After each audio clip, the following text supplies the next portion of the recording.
ગુજરાતી ન્યૂઝમાં આપનું સ્વાગત છે। ઉનાળાની ગરમીમાં લૂ લાગવાથી બચવા માટે આટલું જરૂર કરો। હીટવેવ દરમિયાન શક્ય હોય ત્યાં સુધી બહાર નીકળવાનું ટાળવું। પુષ્કળ પ્રમાણમાં પાણી, લીંબુ શરબત અને છાશ જેવા પ્રવાહીનું સેવન કરવું। બજારમાં મળતો ખુલ્લો વાસી ખોરાક ખાવો નહીં। બજારમાં મળતા બરફનો ઉપયોગ પણ ટાળવો। ઉનાળાની કાળઝાળ ગરમીમાં સાયલેન્ટ ડિઝાસ્ટર હીટવેવથી માનવ જીવન ખૂબ જ પ્રભાવિત થાય છે। ગુજરાતના નાગરિકો ઉનાળાની ગરમીમાં પોતાના પરિવારને હીટવેવની વિપરીત અસરોથી બચાવી શકે તે માટે હીટવેવ માટે માર્ગદર્શિકા જાહેર કરવામાં આવે છે। ઉનાળામાં હીટવેવની સંભવિત અસરોને નિવારીને રક્ષણ મેળવી શકાય તે અર્થે માર્ગદર્શિકામાં હીટવેવના લક્ષણો અને તેનાથી બચવાના ઉપાયો દર્શાવવામાં આવ્યા છે। લૂ અથવા હીટ સ્ટ્રોકથી બચવાના ઉપાય: પુષ્કળ પ્રમાણમાં ઠંડુ પાણી, લીંબુ શરબત, છાશ, તાડફળી, નાળિયેરનું પાણી, ખાંડ, મીઠાનું દ્રાવણ અને ORS જેવા પ્રવાહીનું સેવન કરવું। નાગરિકોએ વધુ પડતો શ્રમ ટાળવો અને શક્ય હોય ત્યાં સુધી તડકામાં ફરવાનું ટાળવું। ભર બપોરે કામ પર જતા સમયે થોડો સમય છાંયડામાં આરામ કરવો। ઠંડક માટે માથા પર ઠંડુ ભીનું કપડું રાખવું અને શ્રમિકોએ કામના સમયે ઉઘાડા શરીરે ફરવું નહીં। ઉપવાસ કરવાનું ટાળવું। મંદિર, મસ્જિદ, થિયેટર, શોપિંગ મોલ જેવા ઠંડકવાળા સ્થળોએ જવું। ઘર, ઓફિસ અથવા અન્ય કામ કરતી જગ્યાએ પંખા, કુલર તેમજ એસીનો ઉપયોગ કરવો। સગર્ભા માતા, નાના બાળકો, વૃદ્ધો તેમજ અશક્ત અને બીમાર વ્યક્તિઓનું ખાસ ધ્યાન રાખવું। હીટવેવ દરમિયાન શક્ય હોય ત્યાં સુધી બહાર નીકળવાનું ટાળવું। બહાર નીકળતા સમયે આખું શરીર અને માથું ઢંકાય તેવા સફેદ સુતરાઉ અને ખુલ્લા કપડાં પહેરવા। બહાર નીકળતી વખતે ટોપી, ચશ્મા અને છત્રીનો ઉપયોગ કરવો। હીટવેવની આગાહીના દિવસોમાં બપોરે 2 વાગ્યાથી 4 વાગ્યા સુધીમાં બહાર નીકળવાનું ટાળવું। બાળકો માટે કેસુડાના ફૂલ તથા લીમડાના પાનનો નહાવાના પાણીમાં ઉપયોગ કરવો। બજારમાં મળતો ખુલ્લો વાસી ખોરાક નહીં ખાવો। બજારમાં મળતા બરફનો ઉપયોગ પણ ટાળવો। લગ્ન પ્રસંગે દૂધ માવાની બનાવેલી વાનગીઓ ખાવી નહીં।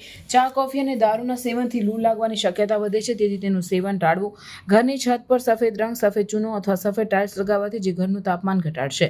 લૂ લાગવાના લક્ષણો: માથું દુખવું, પગની ભીંડીઓમાં દુખાવો થવો, શરીરનું તાપમાન વધી જવું, ખૂબ તરસ લાગવી, શરીરમાંથી પાણી ઓછું થઈ જવું, વધુ તાવ આવવો, ગરમ અને સૂકી ત્વચા, નાડીના ધબકારા વધવા, ઉલટી થવી, ઉબકા આવવા, ચક્કર આવવા, આંખે અંધારા આવવા, બેભાન થઈ જવું, શુદ્ધ બુદ્ધ ગુમાવી દેવી। અતિ ગંભીર કિસ્સામાં ખેંચ આવવી। સાબરકાંઠા જિલ્લામાં નાગરિકોને હીટવેવથી બચવા માટે ઈડર તાલુકા હેલ્થ અધિકારી ડોક્ટર ધ્રુવ પટેલે જણાવ્યું હતું કે હીટવેવની આગાહી દરમિયાન આવા લક્ષણો કોઈપણ વ્યક્તિમાં જણાય તો તત્કાલીન નજીકના ડોક્ટર, નજીકના આરોગ્ય કેન્દ્ર અથવા સરકારી દવાખાનાનો સંપર્ક કરવો। આપતકાલીન સ્થિતિમાં 108 એમ્બ્યુલન્સને ફોન કરવો। બ્યુરો ચીફ આબિદ અલી ભૂરા, સાબરકાંઠા। સનસ્ટ્રોક એટલે કે લૂથી બચવા માટે આપણે બને ત્યાં સુધી બપોરના સમય 12 થી 4ના સમયગાળામાં બહાર ના નીકળવું જોઈએ। ખાસ કરીને વૃદ્ધો, બાળકો અને સગર્ભા બહેનોએ તો તડકામાં બને ત્યાં સુધી ના નીકળવું જોઈએ। સનસ્ટ્રોકથી બચવા માટે પુષ્કળ પ્રમાણમાં પ્રવાહી લેવું જોઈએ। છાશ છે, લીંબુ પાણી છે, ORS દ્વારા મિશ્રણવાળું પાણી પણ લઈ શકાય। ગરમ કપડાં, સુતરાઉ અને સફેદ ખુલ્લા કપડાં પહેરવા જોઈએ। ઘરની બહાર નીકળીએ ત્યારે શરીર પૂરેપૂરું ઢંકાય તે પ્રકારના કપડાં પહેરીને નીકળવું જોઈએ। ગરમીથી બચવા માટે માથે ટોપી અને ચશ્મા પણ પહેરવા જોઈએ।